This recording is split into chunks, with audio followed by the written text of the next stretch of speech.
Bonjour mes petits choux à la crème de papaye, c'est Céline, je suis naturopathe hygiéniste Vitalis. Aujourd'hui on va voir la déminéralisation.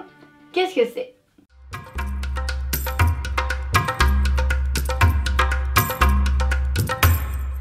Alors oui, j'ai fait beaucoup de changements, donc tout ça je vais vous expliquer dans une autre vidéo.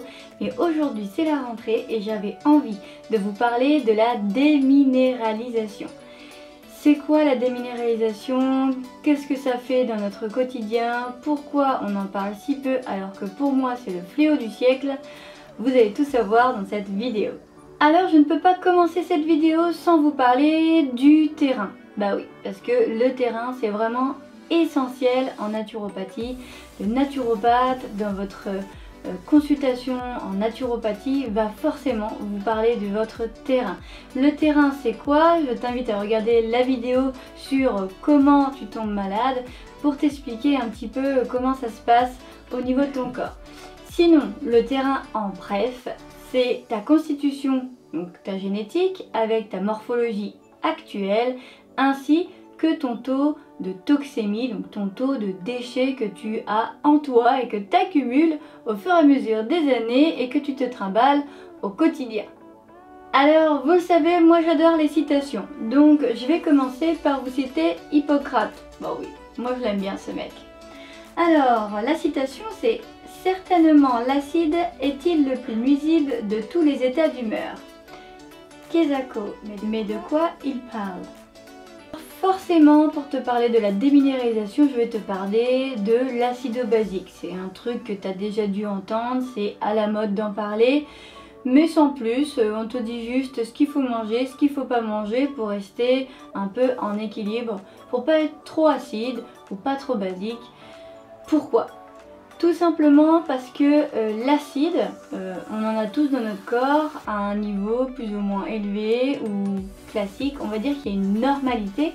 Cette acidité se trouve notamment dans les humeurs, ce qu'Hippocrate vient de nous dire avec sa citation. Les humeurs, c'est quoi? C'est votre sang, votre lymphe, votre liquide extracellulaire et votre liquide intracellulaire, celui qui se trouve à l'intérieur de votre cellule. Pourquoi il y a de l'acide dans notre corps? En fait, le taux d'acide se mesure avec le pH. Le pH, ça veut dire puissance de l'hydrogène. Donc en fait, on va mesurer le taux d'acidité dans votre corps grâce à ça. Je ne vais pas rentrer dans les détails, rassure-toi, je vais aller directement au vif du sujet. Quand tu as une acidité trop élevée dans ton corps, tu vas avoir un pH inférieur à 7. 7 étant le pH neutre que tu devrais avoir au niveau de ton sang. Ton sang se situe entre 7,38 et 7,42. Si tu as un pH un peu trop alcalin, il va être élevé et là pareil, tu vas commencer à avoir des maux, aussi bien que si le pH est trop élevé ou alors trop bas. Donc le taux d'acide dans notre corps est normal jusqu'à un certain point, vous l'aurez compris, pH 7. Et pour mettre encore une citation que j'aime bien, je te la lis avec mon portable parce que je la connais pas par cœur, c'est de Christophe Vazet. Les liquides organiques sont pour les cellules ce que la terre est pour les plantes. En gros, si ton sang, ta lymphe, ton liquide intracellulaire et extracellulaire sont pas au top, c'est-à-dire que sont bourrés d'acide, ça va être compliqué pour être sur le chemin de la bonne santé.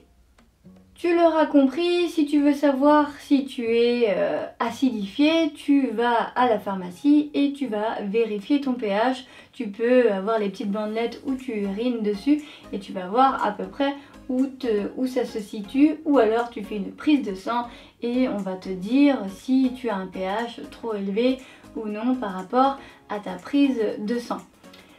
Sinon, il y a un autre moyen aussi d'observation, tu vas avoir une liste de mots. Donc, je te la dis parce qu'elle est longue, donc je vais la lire.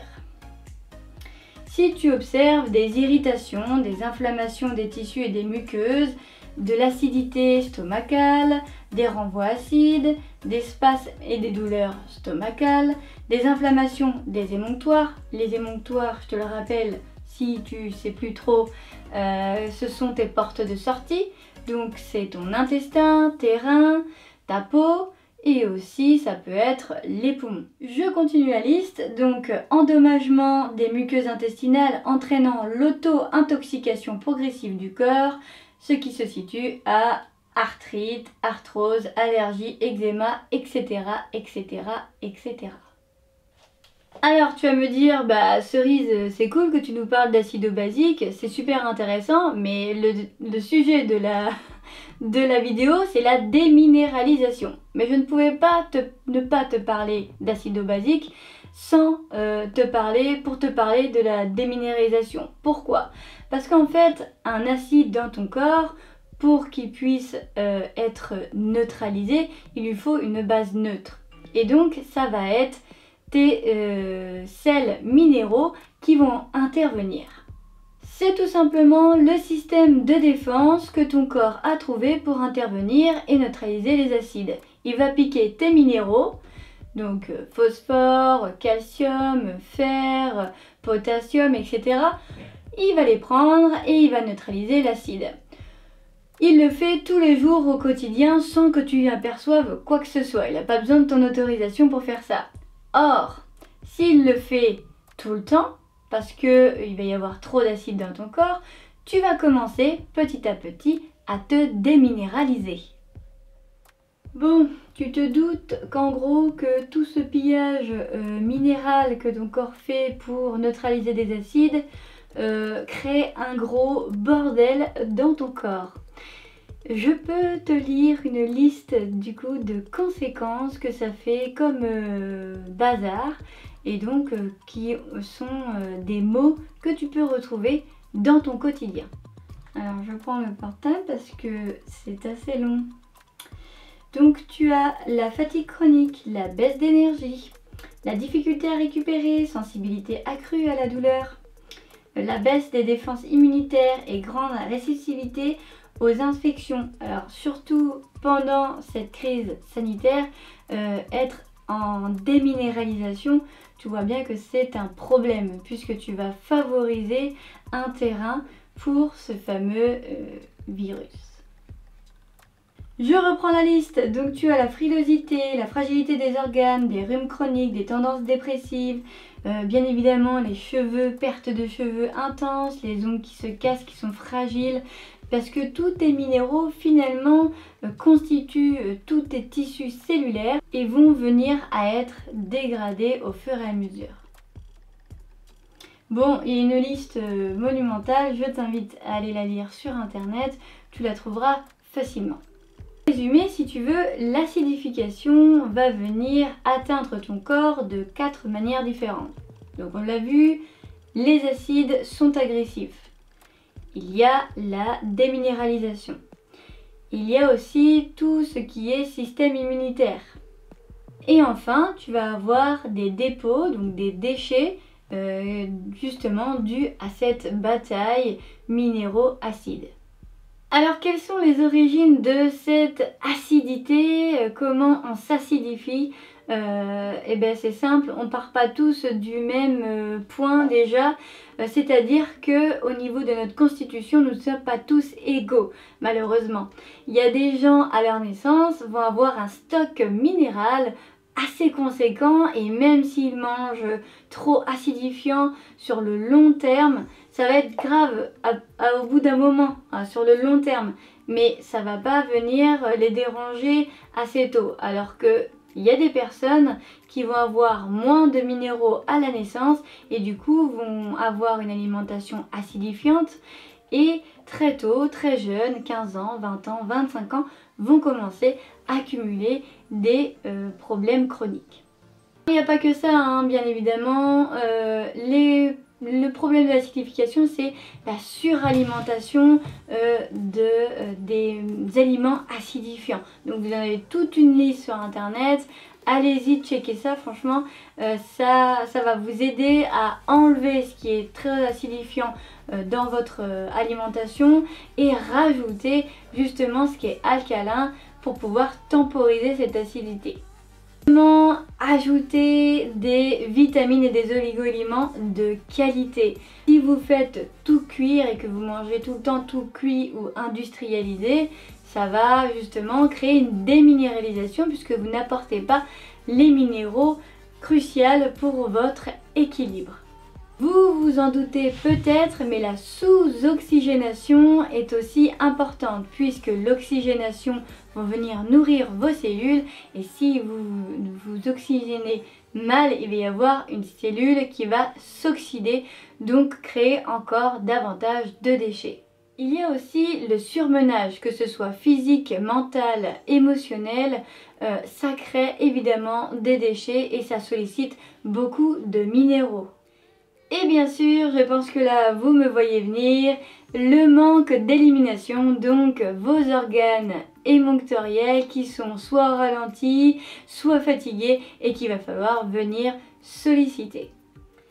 Alors la bonne nouvelle, c'est que vous pouvez venir temporiser autrement que en laissant votre corps le faire tout seul au quotidien, en lui donnant un coup de pouce justement en changeant votre alimentation, en faisant plus de sport puisque vous allez aider à circuler, à faire circuler vos humeurs, donc votre sang, votre lymphe et de venir aider à épurer, donc à emmener les déchets vers les organes émonctoriels. Vous avez aussi un sommeil de qualité qui va venir aider à apaiser tout ce qui est stress parce que le stress vient aussi capturer vos fameux minéraux. Vous avez la méditation, la visualisation pour vous aider à gérer votre stress et aussi à gérer vos émotions. Pour aider votre corps, vous avez encore le choix de décider d'enlever tous les acidifiants comme je vous ai dit avant. Donc dans la liste par contre, je vous donnerai les dévitalisants à bannir vraiment de votre alimentation. Les dévitalisants c'est quoi? C'est le café, le thé, le chocolat, le sucre industriel, l'alcool, la cigarette, la drogue, bref. Tout ce qui va venir pomper votre énergie et qui va solliciter la récupération de vos minéraux. Et bien sûr, pour aider davantage, vous pouvez vous reminéraliser grâce à des plantes comme l'ortie, la prêle. Vous avez aussi tout ce qui est algues, les graines germées, allez-y, foncez. Ça c'est vraiment des minéraux de bonne qualité. Et vous avez également l'eau de Quinton en supplément ou en cure. Voilà, vous savez un petit peu plus sur la déminéralisation, donc à revoir certaines choses au niveau de votre hygiène de vie, c'est déjà un beau coup de pouce. Donc si vous voulez aller plus loin, vous avez un livre qui s'appelle L'équilibre acido-basique de Christophe Vazé, qui est vraiment top, qui va vous aider à avoir une autre vision de votre apport sur tout ce qui est alimentaire acidifiante et même de votre environnement. Voilà, donc cette vidéo, si elle t'a plu, n'hésite pas pour me soutenir à liker la vidéo avec le petit pouce en l'air, à cliquer sur abonner et surtout à cliquer sur la petite cloche pour avoir la prochaine vidéo. Je te dis à bientôt sur le chemin de la conscience et du bien-être au naturel. D'ici là, porte-toi bien. Bye bye!